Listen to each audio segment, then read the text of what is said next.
Machine Gun Kelly Williams niratrat ang Beerman sa Game 1. TNT tropang 5G nakauna sa kanilang Best of 7 series.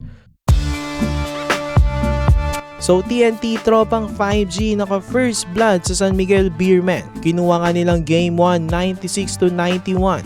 Impressive ang ipinakitang performance ng tropang 5G. Umpisa pa lang ng game, mas umaarangkada na agad sila. Mas magandang game plan ni Coach Chot Reyes. Solid ang offense at depensa ng tropang 5G. Maagang gumawa ng impact ang ageless wonder na si Kelly Williams. Agresibong-agresibo, pinagkakakana ang Beerman sa loob sa fast breaks. Tas maganda pang depensa sa 9-time MVP na si Junmar Fajardo. Kaya at the half, malaki kagad ang lamang ng TNT, 53-36.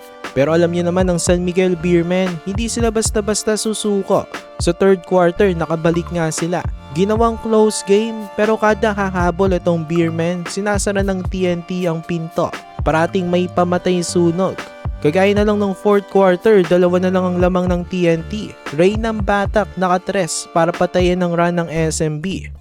Naging interesting pa rin naman ang ending ng game na to. Muntik pa ngang maagaw ng SMB ang panalo. Nagkaroon kasi ng mga crucial turnovers ng TNT down the stretch. Kaya naikat ng Beerman sa isang kalamangan ng TNT 92-91. Nagkaroon pa nga sila ng tsansa na ipa-OT ang laban. Kaya lang sablay ang tres na pangtabla sana ni Trolliano. In the end, nakasurvive pa nga ang TNT sa fight back ng Beerman. Grabe ang ipinakitang performance ni Machine Gun Kelly Williams. 15 points, 9 rebounds at 3 assists. Si Jordan Edding at Calvin Oftana parehong may 13 points naman. Si Henry Calinato off the bench 12 points. Malaking tulong sa tropang 5G.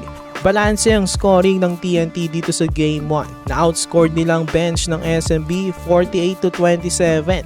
Sa Beerman, solid pa rin ang ipinakita ni Junmar Fajardo. Umiscore ng 24 points at may 17 rebounds. Motau Tua may 22 points at CJ Perez may 16 points. Pero ang nawala this game ay si Chris Ross. Nung semis, magandang ipinakita nito. Pero nitong Game 1 ng finals, 2 points lang.